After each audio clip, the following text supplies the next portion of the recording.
The engines were finding life very difficult. Workmen were mending the junction and connected to the mainline and Thomas's branch line, and it was delaying the mainline engine's trains. One morning, Percy was getting an earful from Gordon. "Late again, I see. You branch line engines are becoming a nuisance." Just then, Thomas pulled up.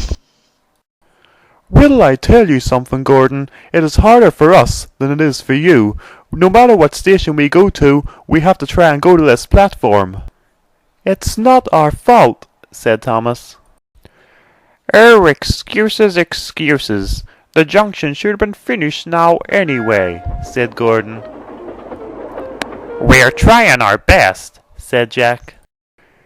"Oh yeah? Well, if you maybe thought that you're not trying hard enough," said Gordon crossly. Later that day, Thomas, Percy and Toby were talking about the mainline engines. "No matter what you do," said Thomas, "you just can't please them at all. They don't understand how hard it is for us." "And bullying the workmen," said Toby, "isn't helping things either. And the Fat Controller has informed the passengers about the delays." "In my opinion, they're just trying to show off at our expense," said Percy crossly. "And it's my branch line that's in the mess, not their main line. It's just not fair." Just then, Gordon pulled up beside them. "What's all this? Resting in the sheds in the middle of the afternoon? No wonder we're kept waiting." And he puffed importantly away. The next morning, Thomas raced to the junction. "Late again, I see," and James raced away. Then Thomas noticed something. The pack had stopped working, and the workmen were nowhere to be seen. "What's wrong?" "We're sorry, Thomas, but we've all decided we're going on strike." "Why?" "Because we're working as hard as we can, and we're sick of getting continual abuse from the mainline engines about the junction not being finished." "It's awful hard work, you know," said Patrick. "Why, we'll start working again if we get an apology from the Mainline engines," said Alfie. "Don't worry, I'm going to tell the Fat Controller right away." When the Fat Controller found out, he made Gordon, James and Henry apologize to the workmen. The three engines felt very silly. Thomas, Percy and Toby laughed. Later that day at the sheds, Thomas teased Gordon. "I see the pack and the workmen have started working again." "We've realized something. It's not the pack and the workmen that's the problem.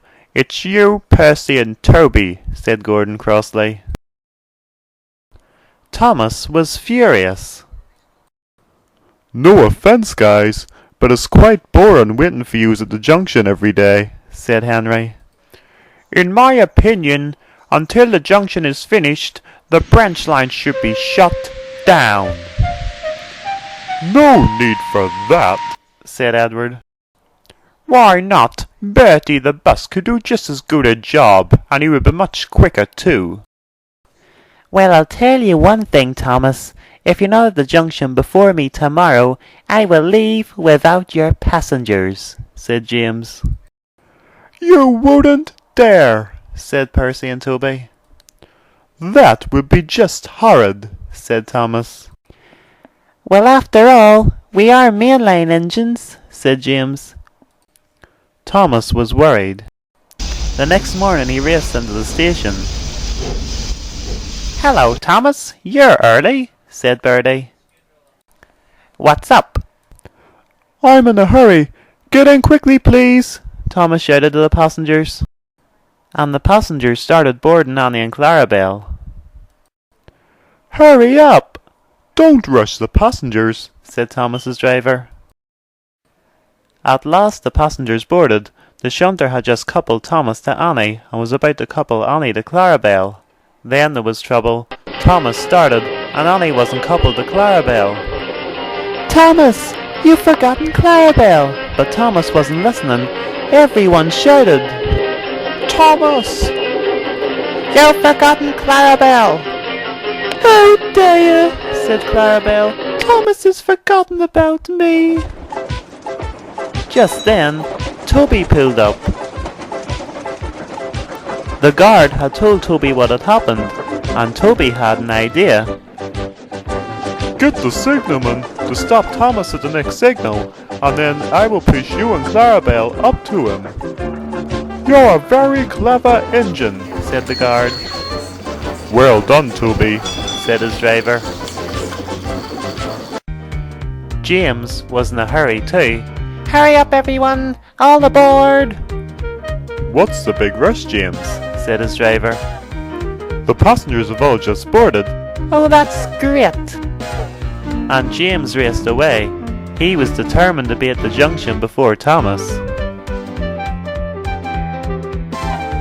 Up the lane the signal was down. "We're going to stop," said his driver. "We're going to stop." "What's the meaning of this?" said James. "I'm going to be late." James's driver went in to see the signalman to find out what was wrong. He returned quite soon. Mavis was going up a hill, and the trucks broke free and knocked the guard out of their van, and they crashed into a siding, and some of the trucks have fell onto the main line. So Duck has brought the breakdown train to get rid of the trucks, so it shouldn't be that long. James was very cross. He wanted to be at the junction before Thomas. "Oh, bother." Meanwhile, Thomas was racing up the branch line. Then he saw the signal going down, and he stopped. "What's wrong, driver?" "I don't know. The guard should tell us in a minute." Then Thomas's driver looked back. "Oh no, Thomas! Clarabelle's not coupled on to Annie!" "Oh no," said Thomas. "I was in that big of a hurry. We've left her behind." "The shunter was about to couple her onto me, and you just set off." "James is going to be at the junction before me now, for sure." Just then, Toby brought up Clarabelle. "Toby, thank you! You brought Clarabelle up to me." "Don't mention it, Thomas. Now race to the junction before James." And the signal went up. James was impatiently waiting at the signal box. The signal went up, and James raced away as fast as he could. Thomas arrived at the junction. "Oh no! James has left without my passengers." "Now what am I going to do?" "What do you mean, Thomas? James hasn't came yet," said Edward. Just then James raced in. "Well, James, where were you? You've kept my passengers waiting, and us branch line engines have very important work to do. We shouldn't be waiting at junctions for big old engines like you," teased Thomas. "Are you not going to answer me, James? Losing your voice as well as your speed? I think you're ready for the scrapyard." And everyone laughed. James's face went as red as his paint.